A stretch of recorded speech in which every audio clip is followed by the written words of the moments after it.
הרבה אנשים צריכים טיפול, רוצים טיפול, הרבה אנשים בפועל לא מגיעים לטיפול. אחד הדברים שיוצא לי לשמוע הרבה, חוששים להגיע לטיפול שהם יתחילו להעמיק דברים ולהציף דברים מהעבר, ולפעמים זה גם נראה כזה כמו משהו אינסופי, כאילו אוקיי, אז אני אדבר ואני אדבר ואני אדבר, אבל איך אני אגיע באמת לשינוי משמעותי?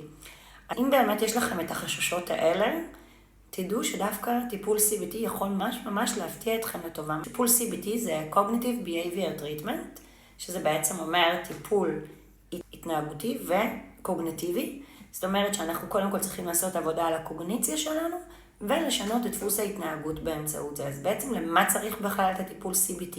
לרוב נוצרים לנו דפוסים אוטומטיים שקשורים לטראומה, כזאת שאנחנו מודעים אליה או כזאת שאנחנו לא מודעים אליה, כזאת שאנחנו בדרך כלל גם לא מצליחים להחזיק במילים, את התחושה או את ההפעלה שזה עושה לנו בגוף, ואז אנחנו בעצם מופעלים מאותו עניין כל הזמן, פעם אחר פעם.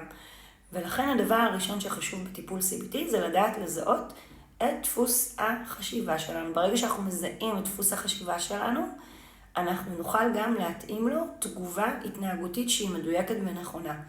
כמובן שבהתאם לדפוס חשיבה אנחנו גם עושים עבודה שהיא רגשית, ואנחנו לומדים הרבה על עצמנו ועל הסיפור שסיפרנו לעצמנו דרך אותו דפוס חשיבה, אבל זה לא מספיק. כי ברגע שיש טראומה, זה נחקק לנו בגוף, אנחנו רגשית מגיבים באוטומט, והגוף שלנו אפילו יכול להגיב באוטומט. במקרים מסוימים זה בא לידי ביטוי בהתמכרויות או בחרדות, ששם יש את האוטומציה הזאת. פה באמת צריך לדעת להגדיר את הפעולה המעשית המדויקת לדפוסי החשיבה שלנו.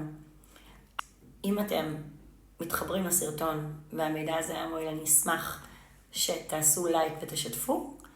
וכמובן, אם אתם מעוניינים בטיפול CBT, אתם מוזמנים ליצור איתי קשר בפרטי.